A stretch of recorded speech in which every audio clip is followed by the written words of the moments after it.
And we're back. Thank you for joining me once again for another Adobe Illustrator tutorial. I am the one will focus. This will be the third section in our second set of how to draw tutorials where we're discussing how to draw a freezer. Now in our previous tutorial, what I discussed with you was how to manipulate lines and brushes using the pen tool, the brush tools, and the pencil tool in order to start to achieve the line work that you actually want. Um, I've already gone ahead and developed that line work out. So we're just going to turn that layer on so you can take a look at it. And as you can see, I went around the piece. I've done my outlining and everything else that I need to do. And I only outlined and inked the major portions, none of the shading, not directly.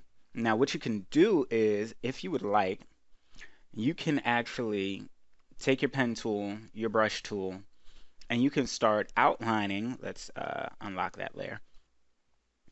The actual shaded portions. Now, the reason you may want to do this is because it'll allow you to already have your shading marked off when you begin to work further on your piece. This will allow you to then take the shading section when we get to that and already have your pieces set up so that you can just change the coloring if you're doing, let's say, cell shading, which is what I'm actually going to be doing, and set up solid shapes and colors like, let's do this one for example. Let's take this actual stroke off, change the fill to like a magenta, and you can have that as part of your shading. So that way you'll be able to see what it looks like. But we'll do that in our next course. Right now, what we were doing was moving on from the actual inking process. And I just wanted to show you guys what the actual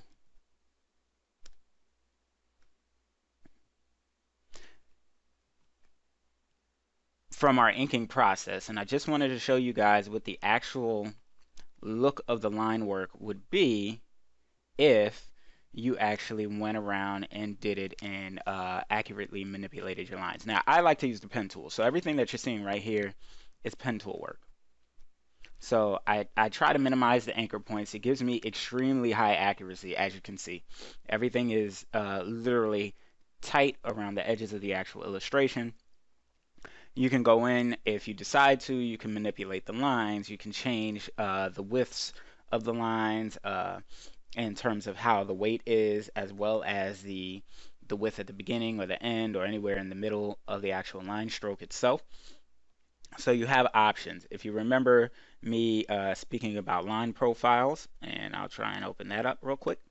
If I wanted to, let's say, change this, I can change that profile to, let's say, that, and see how it's changed it from this one. They're completely different profiles, but I can go back and switch that up. I can change the weights of those lines if I decide to make everything larger, whatever the case may be. I can do that. Sometimes, depending upon the styling that you're going for, some people like when they're doing very, very toony stuff, they'll make a large stroke on the outside. So their outer stroke will be really thick to give more of a toon look so that the actual illustration itself pops off more. So if I were to do that, let's say highlight these and this one, and then I can increase that, and then I'd have an even higher cartoon look. I'd have to then adjust some of these other lines that are connecting, that are making it look like it's all one piece, but you get the gist. Essentially, you can manipulate those lines, make them look whichever way that you want, and whatever way fits the style that you're going for. Me right now, I'm just going for a simple style, so I've done the basic legwork, and I've already inked it. And if you are not familiar with the inking process, again, go to the previous tutorial or the previous video and check it out, get familiar with the tools, and then begin your inking process. Now, there are multiple ways in which you can color your piece. I like to use the live paint tool, and I'll show you how that actually works. But let's see. I turned on my color layer, and I'm going to turn off the back layer just so you can see what I have here. Um, and essentially what I did was I took the live paint tool, and let's go in here, go to live paint. You can hit that with the K button on your keyboard. And I selected the areas because once you've done your line work, it's almost like a puzzle piece. And you can then highlight the areas that you want to color within that puzzle piece. It makes it very quick, easy for you to go around and color your areas. Now, I did this the way that I did it because I like to have exact measurements when it comes to my fill areas, because then I like to sometimes use those as clipping masks. If you're not familiar with that, I have a tutorial on clipping masks. You can look that up as well, and utilize that with my shading to get the shading precisely to the edges instead of manipulating it with a pen, blob brush, or a pencil tool. But again, for the coloring, I use a live paint tool. You could also manipulate this by just going around the edges in and of itself with, let's say, the pen tool. You want to get as accurate as you possibly can. Let's say we go here.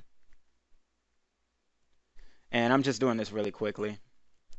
There are other means by which you can do this, but I'm just trying to show you the fastest way using the pen tool right now. And then once you have that, you can then go and color that to whatever color you want. Now, as you see, because we're humans and we're flawed, it's not going to be 100% accurate all the time. And of course, I was speeding through that. I can make this way more accurate.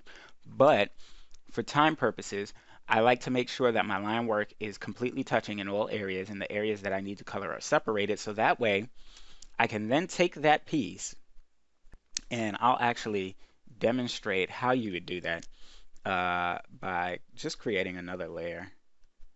And I will duplicate this actual line work, okay, and I'll copy it, place it on a new layer, and paste it in front. And then I can select my live paint tool. I can click in an area, and you'll see that the live paint tool will change, and it'll say click to make a live paint group. I can click, let me click, okay, and then whatever color I have selected as my actual fill will be the color that fills within in the actual live paint area. So let's take this down and let's like bump these colors up, and then I can just go in and I could select the areas I want to color. Now right now you're seeing all the highlighted area, and you can change that by deselecting it. And when you deselect it, you'll notice that you can still go in so you can see everything clearly with the live paint tool. Now if you've done this and you'll see that my line work doesn't look the same, it's because it's showing the line work that I have attached in that actual layer. And you can actually turn those lines off if you want, if you don't want those to be a part of it. And I usually would do that beforehand, but I didn't feel like doing it. I just wanted to show you how the actual live paint tool would work if you were utilizing it. Okay, so essentially you get the gist of how this would function. You click somewhere, anywhere that has a fillable space, and then you would be able to fill it. Now down here, the neckline isn't fillable because they're not connected. It has to be a closed area in order for you to fill it. If it's not, it won't work.